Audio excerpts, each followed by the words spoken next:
The broadcast is now starting. All attendees are in listen-only mode. Good morning, everyone. My name is Scott Hernandez. I'm a Business Development Manager at the Climate Action Reserve. And I just wanted to welcome everyone to this morning's webinar. It's one of our special topics webinars where we invite folks from business and the community to come and share their experiences in offsetting. And I think we've got a very interesting topic for today, and that is conferences and events offsetting, and kind of showing some case studies in sustainable event management.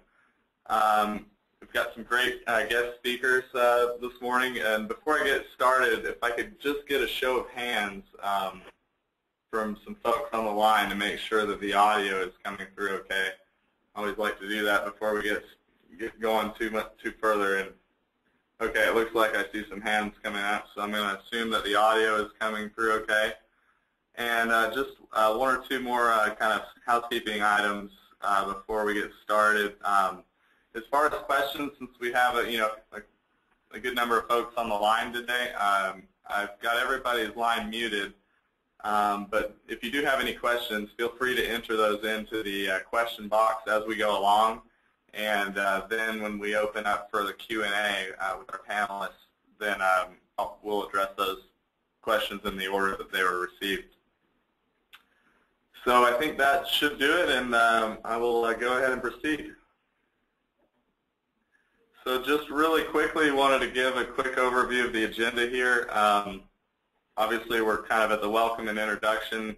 I'm going to give a quick overview of the Climate Action Reserve and the Reserve Program.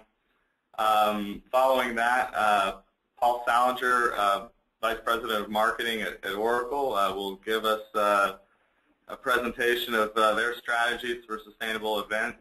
And then Tom Rawls, Vice President of Sales and Marketing at Native Energy, is going to talk about some of the work that they do in providing offsets for events and meetings and conferences of all different sizes.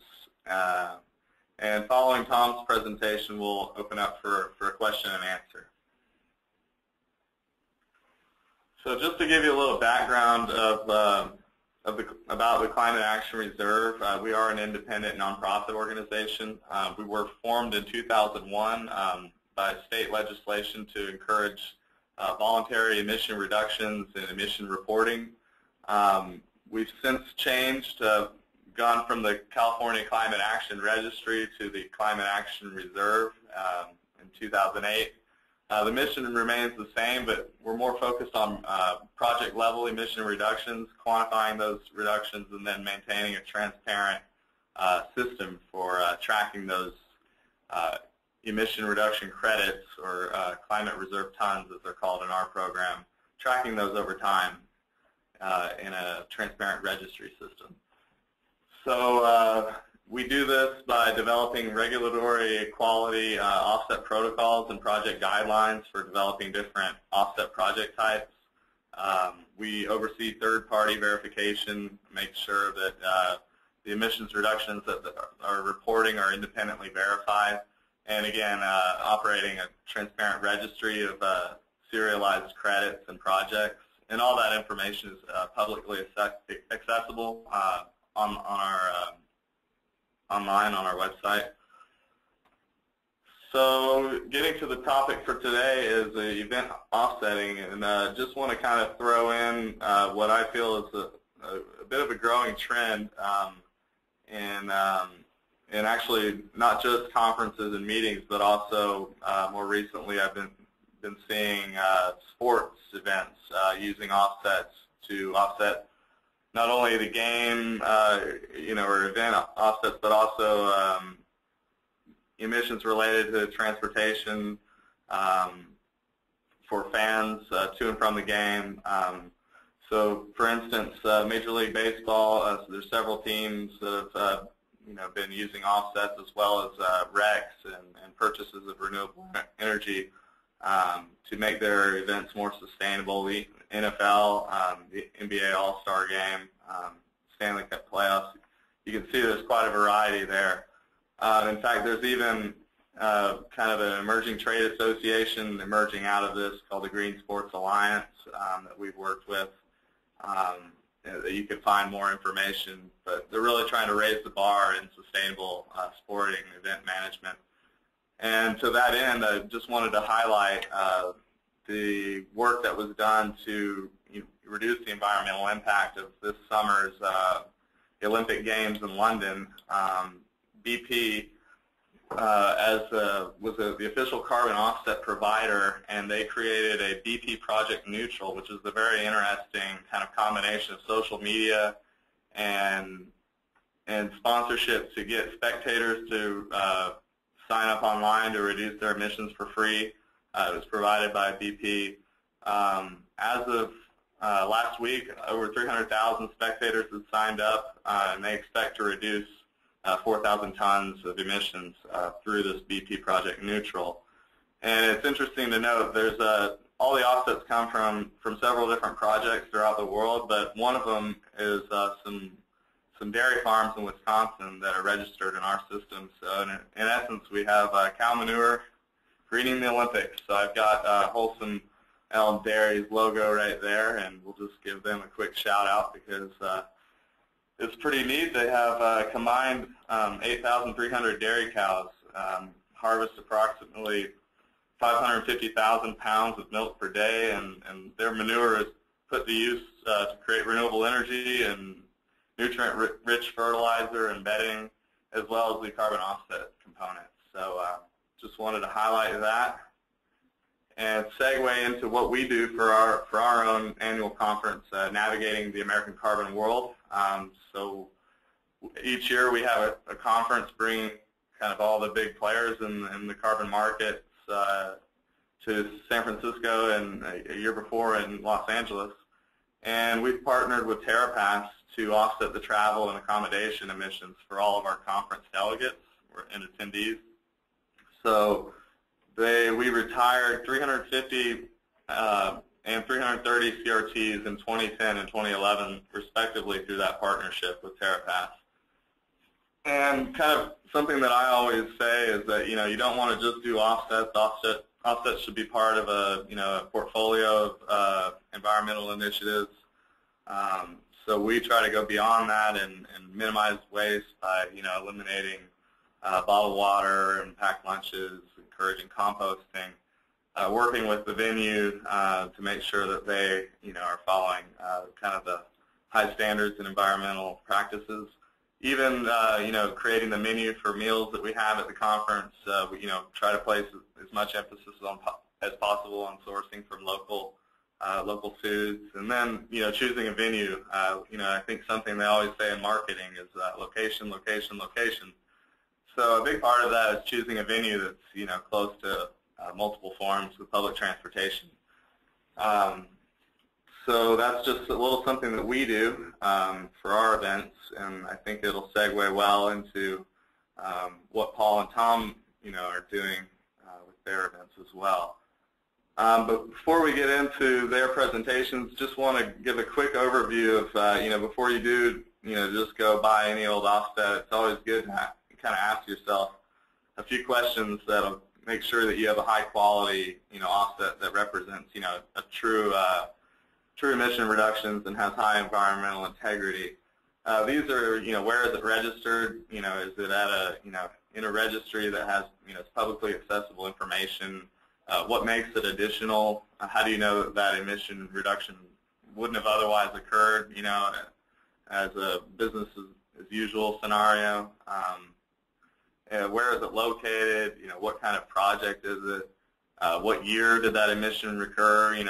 Offsets, funny enough, are kind of like wine, and that for every year that project is generating emission reductions, it's classed into a vintage.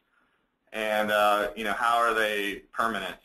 So I think if you look at the registry program and kind of our core principles, we go to great lengths to ensure that all these questions can be easily answered. And just to conclude my portion of the presentation, I wanted to try to highlight a way that you can try to make your offsets more meaningful for your customers, if you're a company or an event planner, the attendees. And I think there's, a variety of ways that you can do this, but choosing projects that match your organization's mission and values as well as your goals, involving your stakeholders, investing in the local community, and trying to find projects that might, have co-benefits. For instance, if it's a forestry project, you have, biodiversity habitat. If it's, a dairy farm, then you have co-benefits of, benefits to clean air and clean water at the local level. So I've got some pictures here of some projects, some dairy farms and a forestry project, as well as a composting facility. Those composting facilities,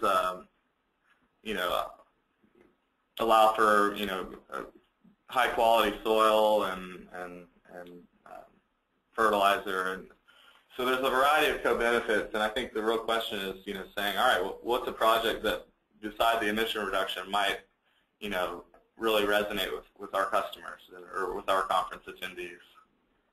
And with that, as I mentioned, we're going to hold questions to the end, but I'll return to this slide later. My contact information is here, and these slides will be posted online. But right now, I would like to pass it to Paul, and he's going to talk a little bit about what he does at Oracle. Great. Thanks so much, Scott. I'm assuming everybody can hear me okay. I'm Paul Salinger. I'm a Vice President of Marketing at Oracle, and I also happen to be the past president of the Green Meeting Industry Council, which is an association within the event industry that is working on sustainability as a transformation methodology for the event industry. I'm going to talk mostly about what we're doing at Oracle today. Running sustainable events has become a key initiative for us, and we primarily do it through our Open World conference, but we've taken some learnings from what we're doing at Oracle Open World and have started applying them across the board to all of the other 8,000 or so events that Oracle does around the world every year. And I'll just start out by talking about, in terms of sustainable event strategies, one of the things that we really look at is how can we reduce our overall impact, in the reduce, reuse, recycle kind of methodology. That's where we started from. And one of the key things that we've started working on and have done for a few years now is to engage the entire event supply chain, if you will, in terms of a sustainable event strategy. So we work very closely with the City of San Francisco, our main venue, Moscone Center, the hotels that we use for both meeting space and rooms for attendees.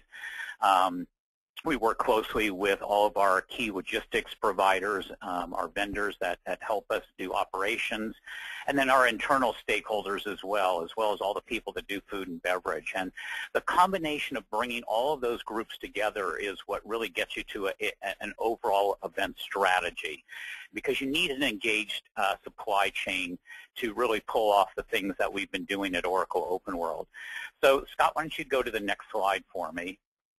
And so let me just talk about Oracle Open World. So it's a big impact event. We're expecting over 50,000 people this year, over 7 different venues. We run 2,100 sessions. We've got 450 partners on our exhibit hall and spread around all those different venues. When we started down this path in 2007, we really wanted to look at how can we start to reduce the overall impact that we are having on the community, on the environment, just socially, really looking at the whole triple bottom line aspect of this. And so we started down the road very early on of doing some of the things that Scott was just talking about, starting to minimize waste by eliminating bottled water, by looking at our lunch delivery system, looking at our overall waste aversion. And we're really looking at a number of key factors. Go to the next slide, Scott, if you would. So we really wanted to look at how do we reduce our overall footprint. And I'm going to talk about that a little bit in a minute. I'm going to make one sort of provocative statement here in relationship to this particular webinar. What we really believe is that carbon offsetting is certainly a part of our strategy, but it's not our main strategy for how we're going to reduce our overall footprint. And I'll talk about that, and I'll say why in a couple of minutes here. We certainly see offsetting as important, but we think that that if you're just doing offsetting, that you're not really doing the work that you need to do in a number of different areas, especially from an event and conference perspective, to really reduce the overall impact on the environment and to reduce the overall impact on the community where you're doing the event. Go to the next slide. So here's the way that we're looking at it. GMIC has been involved over the last few years for developing a set of standards for the industry, the APEX standards, and they cover all of these various different sectors. And this is the way that we've been looking at it kind of from the beginning in partnership with Meet Green, who is a company that we partner with to really help us set the strategy, and they're our third-party kind of auditor, and they help write our sustainability report for us. But it really comes down to looking at a number of key questions and a number of key areas to partner with the rest of the supply chain that take in the destination itself. Scott talked about, looking for destinations that have good public transportation. That's certainly one element of it. But there are a number of things that the city of San Francisco, for example, we're very fortunate to be partnering with them and having Oracle Open World take place in San Francisco every year, in the sense that the city itself has a number of initiatives and programs in place. They have a very aggressive waste diversion program that they've got in place, and they're eventually working towards a zero waste, process for the whole city of San Francisco. So that is an incentive for the people that we work with, and it sets a good bar for everybody within the city to look at. Not to mention that we do have good public transportation here between BART and Muni, and some other areas within the city. So the destination is incredibly important, and it's a factor that we do look at. The venue is another area. Moscone Center, again, is a good partner. They've been a good partner. They've had a number of programs in place for a number of years around waste diversion and sustainability themselves. So the venue is the second area. Hotels and accommodations is the third area that we look at. And again, what we've done is we've brought the hotels into our event management process from the standpoint of having a survey that we do with them every year just to understand what they've got in place and to try and encourage them to up their ante in terms of waste diversion and to look at the processes that they have in place. And the food and beverage and all the various different things that go into that event supply chain, trying to build in the right requirements so that they are matching our overall event management strategy.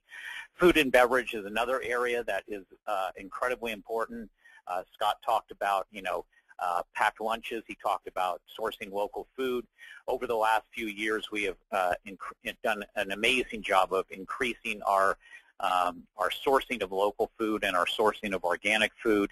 We've worked very hard with our local catering companies and the people that provide the boxed lunches to make sure that everything that they provide in there is sustainable or compostable. And then working even closely with the local waste company, Recology, to make sure that what is being delivered into the waste stream is actually compostable, and that we can make sure that we are doing the right things in terms of waste diversion. And we've seen some good results there, and we have some very aggressive goals. We're trying to get Open World up to the same level as the city of San Francisco's waste diversion goal of 75% this year. We're hoping that we can do that. There's always challenges to that, but we are working hard to do that.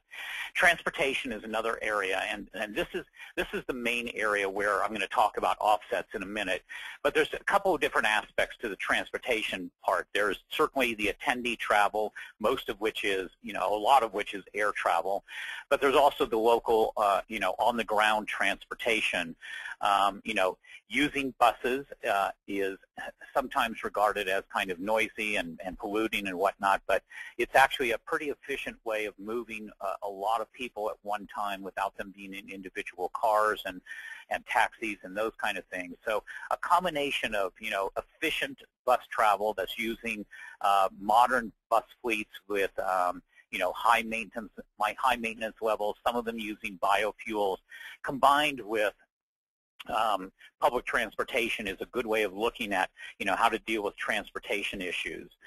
And then we have our kind of production elements. So the exhibit hall floor, our audiovisual production, but kind of lumped those into kind of one big bucket. But everything that we do on the exhibit floor is another area where we've tried to increase our waste diversion and try to look at, how our exhibitors are transporting their goods to the show. What kinds of materials are they using in their booths and in their displays? Can we help to reduce our overall paper reduction by reducing the amount of collateral that comes into the exhibit hall, for example? So there's a number of different things that we're doing in the exhibit hall area as well. And then we have marketing and communications. Oracle, being a software company, a long time ago, we started moving towards electronic communications. We don't produce much, if any, paper communications in the audience acquisition phase at this point. But there's still obviously some paper that needs to be produced. One of the key areas that we've been able to reduce in the last few years on the paper side is our conference guide. We used to publish a conference guide that was about 400 pages long, was printed on very glossy, high quality paper. That was an area that we felt that we could make some real improvements in. We reduced that down to 100 pages, and made a trade-off by then producing it all on 100% post-consumer recycled paper using soy ink, so that it became a much more sustainable piece. And now we've gone to eliminating that conference guide altogether, except for a very small kind of paper pullout that people can easily have access to the overall schedule without carrying around a lot of paper, and gone to a mobile application for most of our other communication. And then the last area is kind of on-site practices. So it's all the recycling, it's all the show offices, it's all the backstage stuff. What are the elements that we're doing there? So the one key piece here that obviously is not talked about is carbon offsetting. And we started looking at this a couple of years ago, and the main area that we have to deal with in terms of big carbon output is really the attendee travel, because we do have people coming from not only all over the United States, but really all over the world. We have a pretty healthy attendance population from Europe, from Asia, from Latin America. That makes up about 20% overall of the 50,000 people that are coming to Open World. Plus, we've got a lot of people coming from the East Coast and the Midwest. So there's a couple of different ways that we decided that we could deal with this. And as Scott said, we also are starting off, with a voluntary program, if you will.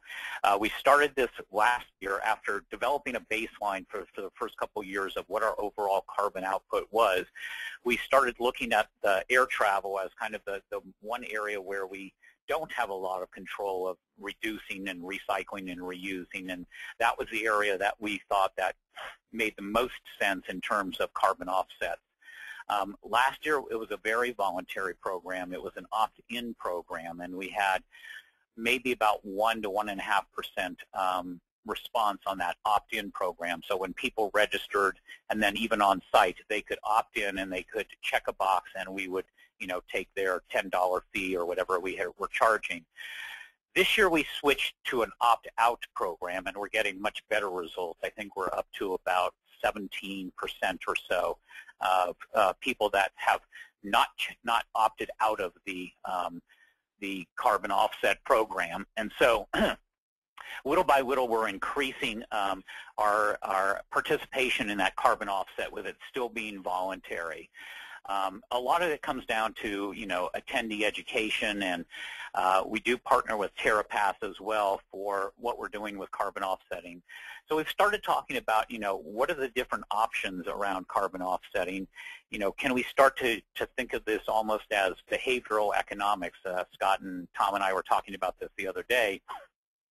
It's a little bit, can we change behavior? And if we can't change behavior, can we set it up in a way to where, the offsetting is sort of built in? So we are starting to look at, whether down the road we will want to actually just build the carbon offset into the fee that people pay to register, or potentially into the fee that exhibitors pay to exhibit at Oracle Open World, so that we would then take those fees and then Oracle would just, apply them to a carbon offset project with TerraPath, and we would handle it that way, as opposed to individual, capturing of the $10 fee that we're charging, and then, having a smaller percentage of people. We'd like to get, that number up significantly higher, but we do need to kind of work with our attendees and work with our supply chain and work with our exhibitors and make sure that people understand what we're trying to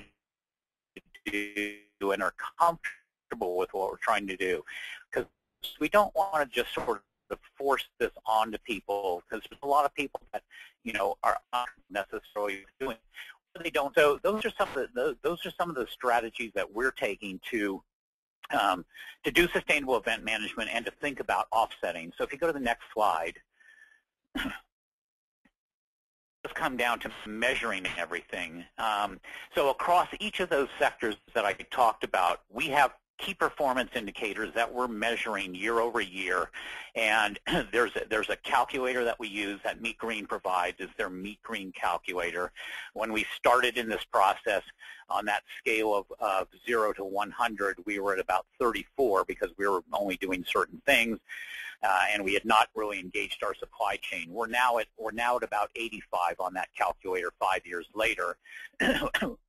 We're shooting to get to 90 this year, although this year is proving to be challenging because we have a lot of new programs and a lot of new people coming in. But that is our goal. Our goal is to keep increasing that number every year. And the other thing, of course, that we are measuring, obviously, is our carbon footprint, because we want to be able to understand what the baseline of that carbon is, so that we can continue to look for opportunities to reduce our greenhouse gas emissions overall, both in the transportation sector and in other areas where it might apply, whether it be facilities, whether it be the hotels, whether it be the food and beverage supply chain. We will continue to look for opportunities to reduce our greenhouse gas emissions, and carbon offsetting will be one part of that strategy.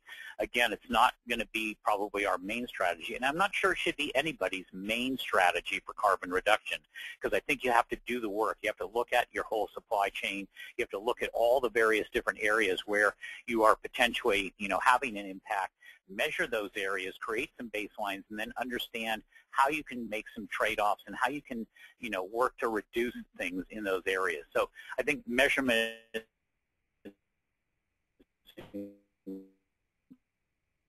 incredibly important, and we continue to do that. And we're starting to do that now, again, with all of our events. So if you go to the next slide. Thanks. So as I said, the big challenge, I think, is educating the attendees, and not only just about the carbon offset piece, but really about why sustainability is actually important and why sustainability is actually an opportunity for us to enhance the customer experience at our events and at our conferences. The fact that we're using sustainability actually as a cost-saving method is one way in which we're investing back in the conference from a customer experience standpoint, taking the monies that we're saving from our operational efficiencies, taking the money that we're saving and investing it back into the overall experience from a content perspective and from a networking perspective, so that our attendees have a better experience overall. But it takes a lot of education, and I think that this is something that's very ongoing, and that, I don't know that we've really even cracked the nut on yet in terms of getting people to understand that, the behaviors, and again, I'll come back to that behavioral economics term, the behaviors that we can get them to help us with, whether it be recycling, whether it be, making sure that they compost, whether it be making sure that they, don't ask for paper things, that they help us in our paper reduction, any number of things, as well as participating in the carbon offset, whether we continue to make it a voluntary opt-out situation or whether we build it into the fees. It will be incredibly important, and it is incredibly important, and Scott touched on this, to educate attendees not only about what we're doing, but also about where that money is going and what we're investing in, whether we're investing back into the conference or through the carbon offsetting program. What kinds of programs are we participating in? How does it benefit the overall perspective of what we're trying to do from a conference perspective, a company perspective, and even hopefully ultimately tying it back into a benefit to society and to the attendees themselves. So if you go to my last slide, I'll just talk for a moment about the Green Meeting Industry Council. The Green Meeting Industry Council, as I said, is an association that is working to transform the event industry through sustainability, and it's very much in alignment with a lot of what I talked about today. It's transforming, creating really more successful and better meetings by looking at sustainability as a lens through which we look at the way that we do event management. In the industry, there's the ISO standard that the London Olympics used, and which GMIC has also been a partner in. There's the GRI, or Global Reporting Initiative, which is kind of the measurement and reporting piece of sustainability, which again, GMIC has had a place at the table in developing the event organizers sector supplement to that. And GMIC is really working and partnering with other people within the industry to, to help make sustainability really important in the industry. And GMIC has pretty much the same philosophy around carbon offsetting that I just talked about. We think that carbon offsetting is an important piece of the strategy, but it's not the whole strategy. And we really work with people to help them to understand that, where carbon offsetting can really take a place in in meetings and conferences. And with that, I'm going to turn it over to Tom, because he's going to talk about, some of the things that they're doing, some of the programs that they're doing for carbon offsetting. So Tom? Thanks a lot, Paul. I think there's a little delay for some reason shifting the slides, but thanks for bearing with me here. And yeah, I think that's really interesting. I know that something we do at our conference as well is start in terms of engaging and educating the attendees is including like a one-pager, in the conference materials that kind of gives a whole summary of, the things that not only we're doing, but things that they can participate in as well. So Tom, are you all ready to go? I am. Thank you. All right, I'll pass it to you. Good. I'm Tom Rawls. I'm with Native Energy. Native Energy is a retail provider of offsets and RECs. We've been in business almost a dozen years now, one of the early entrants into the voluntary offset market. Our clients are primarily businesses. We have individuals as well. Many of our clients are well known for as being leaders in corporate social responsibility. Firms like Ben & Jerry's, Stoningfield Farms, Cliff Bar. At the same time, we have a number of other clients that you may not think of in the same space, like Esurance and eBay, for example. Regarding events, I think every event we work with, and here's a list up here, every event we work with knows that that part of their responsibility is to think about the variety of ways they can address the consequences of putting on an event and gathering people. So I don't know anyone who's just offsetting. Everyone's doing a number of the things Paul talked about. But I think if you do that, you also recognize that being a 21st century human means you're going to have a footprint. That's just the way it is. So you are going to have, your event is going to result in some carbon pollution, or greenhouse gas pollution. We've done a variety of events and different kinds of events. You can see there people like Sustainable Brands or the Association of Climate Change Officers. These are large organizations. CERES is another example. They're strong organizations that are strong, have a strong sustainability focus, and that's certainly a part of what we do. We've dealt with a number of sort of smaller local events, the Hartford Marathon, the Cherry Blossom Marathon, Esurance, Tennis Classic. So these are events that also will in some way address their carbon footprint. And finally, just as Oracle has done with its business gathering, we've done some business gatherings. Best Buy, for example, small gathering they had with utility folks. We've offset that. So we're prepared to work with events to help them understand their carbon footprint and to address it with offsets and of course other activities as well as Paul describes. So next slide, we can sort of, Paul made the point, sort of what are the large sources of greenhouse gas emissions. You can see that if you think of where you hold the event and the energy use related to the event, this is a Sustainable Brands event, 590 tons, 4 tons result from energy use at the venue. But you got 550 tons that are air travel. So clearly, if you are going to offset, addressing the air travel is the big one. Local travel is relatively modest. Hotel rooms relatively modest. Air travel is the one that's the largest producer. We help events sort of assess the size of the footprint and think about how they want to address it. Now, when you're talking about offsets, I think of what one of Scott's colleagues at the Climate Action Reserve said: a ton is a ton is a ton. So a reduction of a ton anywhere on the globe is equivalent from an environmental standpoint.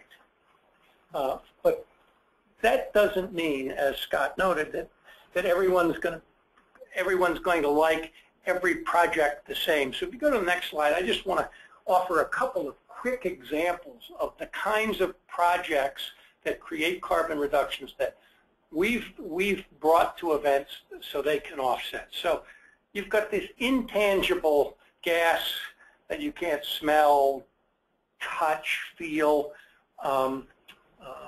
and so how do you make offsetting tangible? Well, what we found is most successful is to talk specifically about the project that's producing the reductions. So here, this project is a landfill methane capture, but one of its distinctive features is it's in central Oklahoma. The gas is taken directly to a local brick factory. That gas goes in, fires the kilns at the factory. So you've got this local economic development, which is an attractive feature for some people. Next example I've got, just to give you an idea of the kinds of projects that are possible. This is a small wind project, 2 turbines. It's not, it's not 30, 40, 50 turbines. It's 2 turbines on adjacent pieces of farmland. So you've got the greenhouse gas reductions resulting from the clean energy and the benefits to the rural agricultural community, and clearly that's appealing to some people. The last example is a Climate Action Reserve project. It's a landfill gas project. We used tons from this project to offset the ECHO, Climate Change Officers, EPA Climate Leadership event in Fort Lauderdale earlier this year, and this is the poster we put together to sort of capture the consequences, the greenhouse gas consequences in a somewhat different, I guess a different, we hope more engaging way, and talk about what the reductions are accomplishing. So one of the things you can do at your event is think about, okay, how do I want to talk about these offsets here? We're talking about the volume of tons equivalent to a herd of bull elephants. During and after the event, next slide, you can talk, you have opportunities to talk about what you did. These are just screenshots. After the Sustainable Brands event, we deliver a report to the event that talks about what the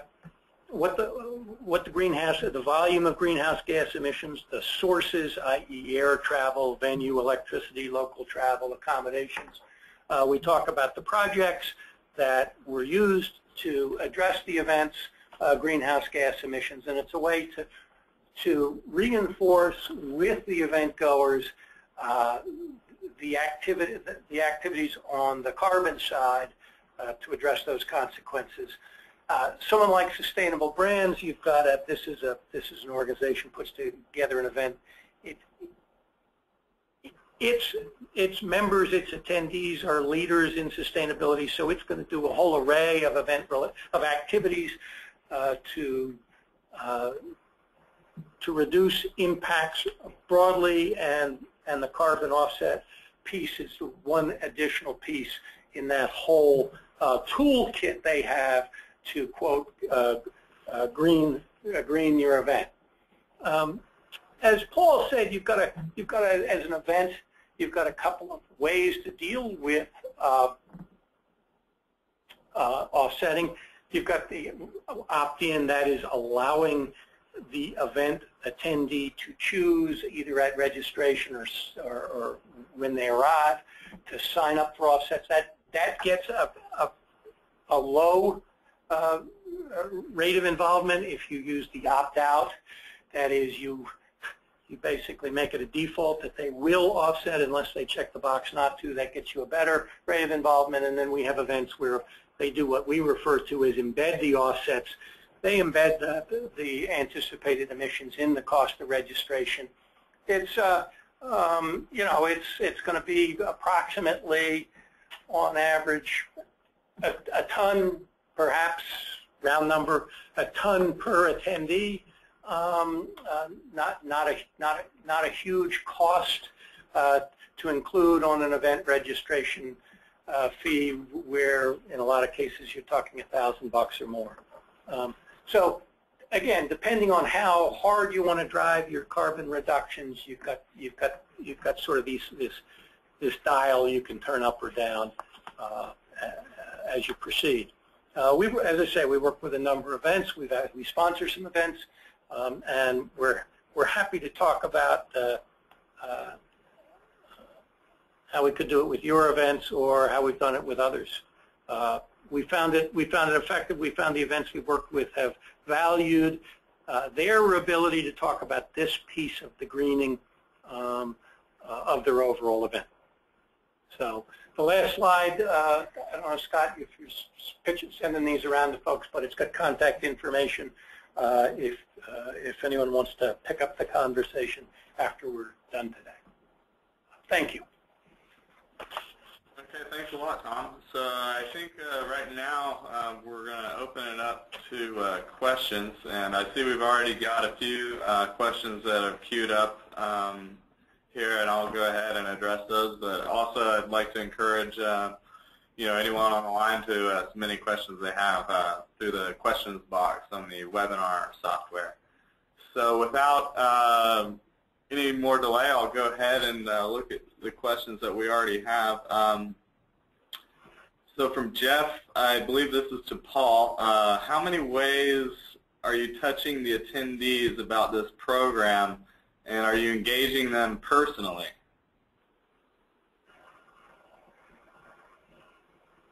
Paul, are you there? myself on mute.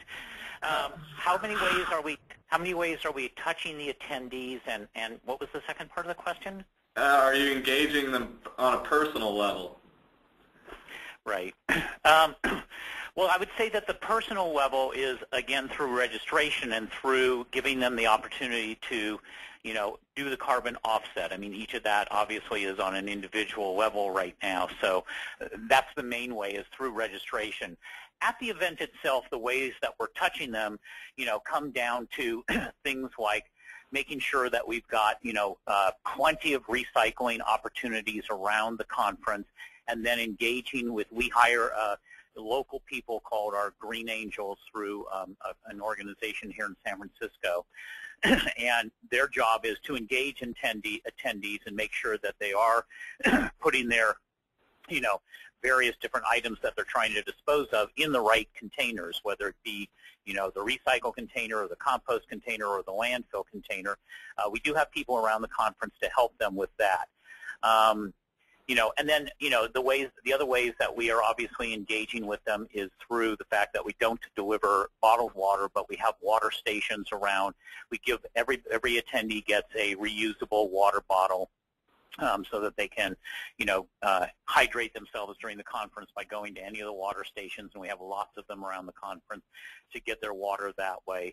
We're engaging them, obviously, through our mobile application and our virtual collateral rack. Those are sort of two different ways in which we're reducing paper. So we don't allow any paper collateral to come to the show from Oracle. We encourage our exhibitors not to ship any paper collateral to the show. Instead, we have an electronic site, which we call our virtual collateral rack, where people can go and download any piece of collateral that they may want, and then either just have it as an electronic communication, or if they really feel like they need to print it out, they can print it out on their own when they get back home.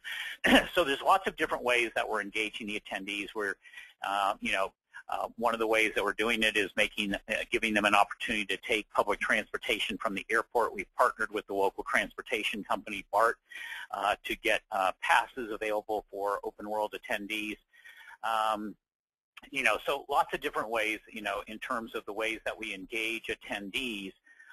But the most individual way is, again, through that registration process, where every attendee, goes in and does, if they choose to not opt out of the carbon offsets, then we add that, $10 fee to their overall pricing. And if they choose to opt out, then they've got to check that box. So those are just some of the ways in which we, directly, engage with our attendees. And then on the education side, probably the way that we do it the most right now is through our website. So on the Open World website, under, I don't remember which tab it's under, but there is a whole piece about what we're doing around sustainability.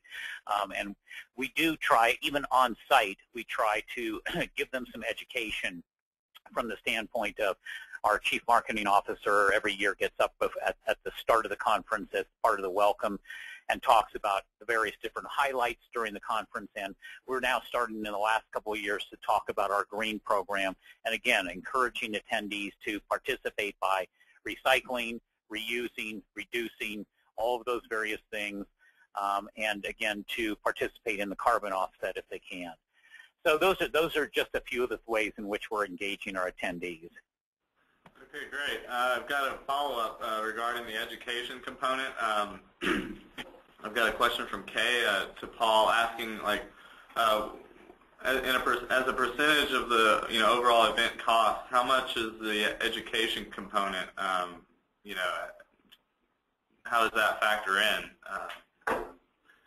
As the overall cost of the event, I'm not sure. I'm not totally sure I follow the question. Yeah, or maybe. So are we spending money on educating the attendees? Is that kind of? Yeah, I guess the question is saying, like how much money is required for the education component in a percentage of the event when attempting to educate the attendees about the sustainability initiative.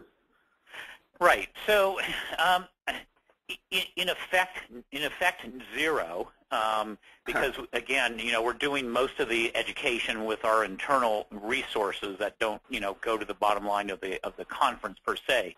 I would say where the costs have come in, and we've made these trade-offs, and over time, over the last 5 years, we've actually have a massive reduction in costs. We've saved over $1.5 million through our sustainability program. But we do spend money on certain things. So we spend money on the temps who are our green angels.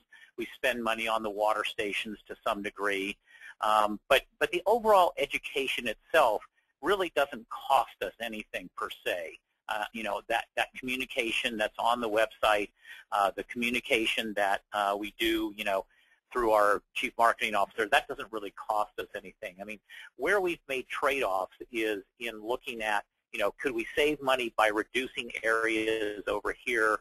We obviously saved a lot of money when we stopped delivering bottled water because we were spending a lot of money on purchasing that bottled water, and now we're spending far less money because we're down to the point where our water delivery system is municipal tap water. San Francisco has great water that comes out of the tap. We tap into that, and that's what goes into our water stations. So there are some trade-offs that you make along the way, but overall our net is that we've saved a lot of money as opposed to spending money. The amount of money that we invest in attendee education is pretty minimal. Oh, that's really fascinating. So I've got a question, and I see another person has also asked a similar question, and I guess I'll lead off with the question that I had was about the Meet Green, the calculator. I was wondering if, and maybe you don't have all of this information, but I wondered what type of metrics go into that calculator. And then a question from Alyssa that has also kind of chimed in on a similar issue, and she asked, is it recommended to buy the APEX standards and measure yourself, or should you hire a third party such as Meet Green to benchmark and kind of set the initiatives for the company? So the second question is an interesting one, and let me address that separately. So the Sure. Meet Green calculator is very much actually aligned to the APEX standards. They actually cover all what are actually now 9 different sectors of the APEX standards, and they're all the ones that I talked about, including AV production and exhibit hall production as 2 separate sectors.